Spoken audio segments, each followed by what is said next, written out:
अब हमारा next work है आइन गाइन।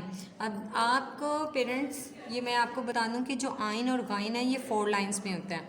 अब आपकी आसानी के लिए मैं इसको कट नहीं कर रही क्योंकि वो पेज डर्टी लगेगा, इसलिए मैं आप ऐसा करें कि आप सबसे पहले नीचे एक लाइन ड्रॉ करें, ऊपर वाली लाइन स्किप हो जाएगी तो 4 लाइन में हो जाएगा आइन, आइन खाली, गाइन के ऊपर एक नुक्ता।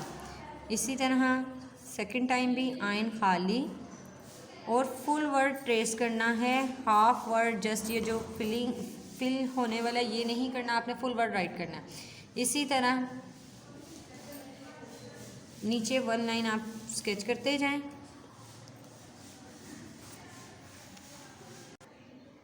ओके, अब इस तरह आपने पहले लाइंस बच्चों को लगा देनी है, उसके बाद आपने राइट करवाना है 4 लाइन में, क्योंकि ऊपर वाली लाइन हो जाएगी इसके ये 4 लाइंस बन जाएंगी। इसी में ही आइन गाइन राइट करते हैं, आइन खाली, गाइन के ऊपर एक नुक्ता, आइन खाली, गाइन के ऊपर एक नुक्ता।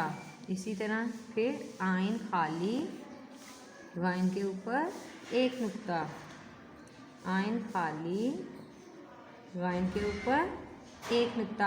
जैसे मैंने राइट किया आपने फुल पेज उसी तरह नीचे एक लाइन स्केच करें, उसके बाद 4 लाइंस में आइन और गाइन राइट करना है। Okay, thank you.